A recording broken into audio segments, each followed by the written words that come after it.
Hey guys, I was recently diagnosed with diabetes type 1, and I want to share the events leading up to it and the events after. So I've only known for about a week and a half, and so let's get into it. First thing is first, my doctor told me that I likely it started to occur 3 months ago, and I didn't really feel anything different about my body until about a month ago, and that was having dry mouth, and so I thought that I was dehydrated, and I tried to rationalize it by thinking that it was sodium imbalance. So for many weeks, about 3, 4 weeks, I thought I had to just be more hydrated. So I was drinking a lot of water at night and craving cold water and stuff.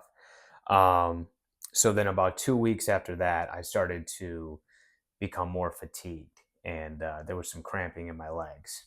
And then I rationalized that by thinking that it was from working out a lot because I was trying to lose weight, and so I was working out a lot and eating really healthy and like salads and just not really like substantial full meals.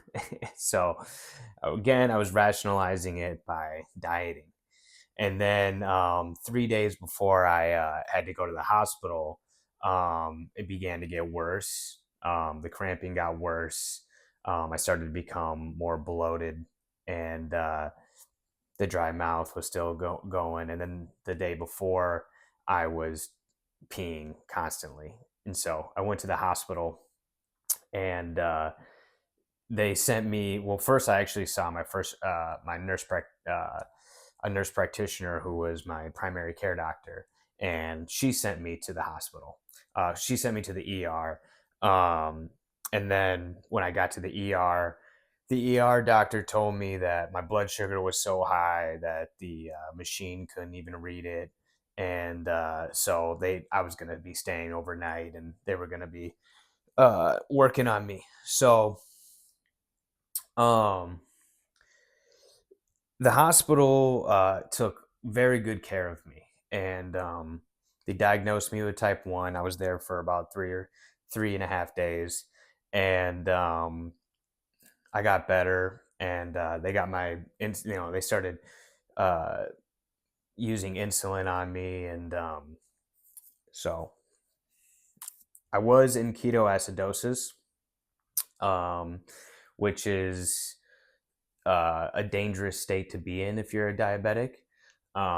It can be, it needs care immediately. Um, so I left the hospital honestly with a packet that I didn't read in the hospital, um, and I was just really fatigued, and I had all these tubes in my arms, and I just thought I'd read it when I went home.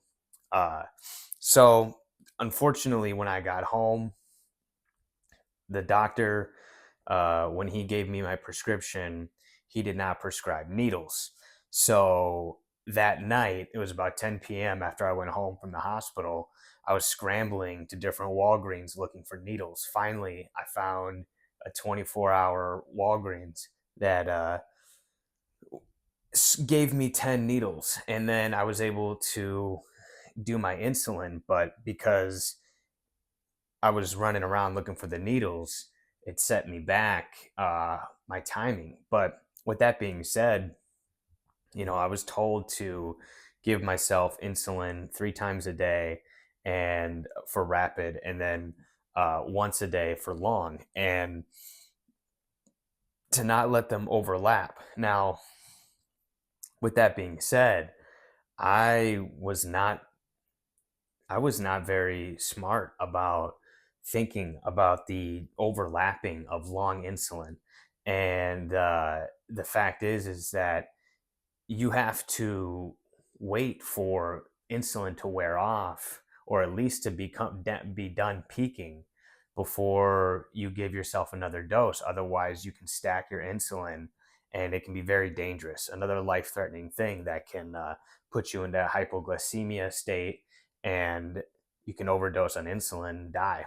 So, unfortunately, that almost happened to me the first night back from the hospital, because I had a very light dinner, but it was, I believed in my head, I was thinking this was the right kind of dinner to have. It was fish, broccoli half on the plate, multi-grain toast with peanut butter. But still, I'm a pretty active person, and I didn't take into account the fact that I'm an active person, and I do tend to exercise, and maybe do some push-ups here and there or whatever. But um, I mean, I wasn't exercising that night, but the light dinner and the timing of my insulin dosages was uh, was very bad, and they did stack while I was sleeping. And then I woke up in a cold sweat at 5 a.m., checked my blood sugar. It was 33. I was in a hypoglycemic state. I then drank some apple juice and some candy. I freaked out. This is my first night home from the hospital. A few hours later, about 5 hours later, it's my blood sugar spiked. So I had to go to back to the hospital, and there they educated me a little bit more about how you have to regulate your what you eat, how you move, your exercising, your carbohydrate intake, and all these different things to make sure that you don't get too high and you don't get too low. And it's better to be high than to be low, because if your blood sugar is low, you can die. Um, so now I am managing um, this, and I'm getting better at it. And my body, when I left the hospital after the hypoglycemia incident, the diabetes doctor there told me to actually cut back on the insulin, and my body was new to it, and to manage it better. And so now I'm still learning about this, and I'm still going to, I'm working. I want to get uh, I want to get to a regular state, and get my body to a proper regulation.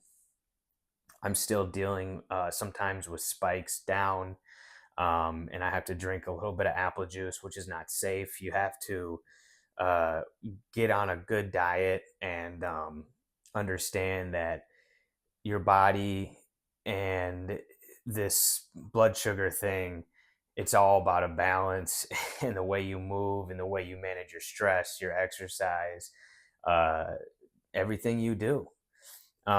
So I'm learning. My body's getting better. I'm getting better. I'm definitely better. Every day is getting easier. I'm understanding it more. Um, and I'm, getting regular. So, with that being said, I would just say, before you leave the hospital, educate yourself as much as you can if you just got diagnosed with type 1 diabetes. Um, and it's going to be okay. It doesn't, it's just, you got to live a more disciplined lifestyle. And that's okay. Just be happy to be alive.